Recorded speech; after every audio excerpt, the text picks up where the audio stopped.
ഫുൽക്ക റൊട്ടി ഉണ്ടാക്കാനുള്ള ആട്ട നല്ല സോഫ്റ്റ് ആയിരിക്കണം. ഇതിനായി ആട്ടയെടുത്ത് ആട്ടയിൽ ഉപ്പിടാം. ആട്ട കുഴയ്ക്കുമ്പോൾ വെള്ളം ഒറ്റയടിക്ക് ഒഴിച്ചു കൊടുക്കാതെ കുറേശ്ശെ കുറേശ്ശെ ഒഴിച്ച് നല്ല മയത്തി കുഴച്ചെടുക്കാം. ഇനി ഇത് 2 മിനിറ്റ് നന്നായി കുഴച്ചു കൊടുക്കാം. ഇപ്പം നല്ല സോഫ്റ്റ് ആയിട്ട് വന്നിട്ടുണ്ട്. ഇനി 20 മിനിറ്റ് അടച്ചു വെക്കാം. 20 മിനിറ്റിന് ശേഷം ഒന്നുകൂടെ നന്നായി കുഴച്ച് മയപ്പെടുത്താം. ഇനി ഇതിൻ്റെ ബോളുകൾ ഉണ്ടാക്കി വെച്ചിട്ട് പരത്താം. ബാക്കിയുള്ളത് അടച്ചു വെക്കാം. ഈ ഉരുള ഒന്നുകൂടെ നന്നായി ഉരുട്ടിയിട്ട് ഇങ്ങനെ കൈകൊണ്ടൊരു ഷേപ്പ് ആക്കിയതിന് ശേഷം ചപ്പാത്തി പരത്തുമ്പോൾ നല്ല റൗണ്ട് ഷേപ്പിൽ കിട്ടും. ഇനി വലിയ പ്രഷർ കൊടുക്കാതെ പരത്തണം. അപ്പോൾ എല്ലായിടവും ഒരേ തിക്നെസ്സിൽ പരത്തിയെടുക്കാൻ പറ്റും.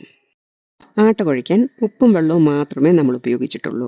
ഈ പരത്തി വെച്ചിരിക്കുന്ന ചപ്പാത്തി നല്ലോണം ചൂടായി കിടക്കുന്ന തവയിൽ ഇട്ട് കൊടുക്കാം. ഇതിൻ്റെ ഒരു വശം ഇതുപോലെ ബബിൾസ് ആയി വരുമ്പോൾ മറിച്ചിട്ട് കൊടുക്കാം. മറ്റേ സൈഡ് ഇതുപോലെ കളർ മാറി വരുമ്പോൾ ആദ്യത്തെ സൈഡ് ഫ്ലെയിമിൽ ആദ്യമിട്ട് തിരിച്ചു മറിച്ചു വിട്ടെടുക്കാം. അങ്ങനെ നമ്മുടെ ഫുൽക്ക റൊട്ടി ഇവിടെ റെഡിയായി കഴിഞ്ഞു. വേണമെന്നുണ്ടെങ്കിൽ കുറച്ച് നെയ്യൂടെ ഒഴിക്കാം. ഡീറ്റെയിൽ വീഡിയോയുടെ ലിങ്ക് ഡിസ്ക്രിപ്ഷനിലുണ്ട്.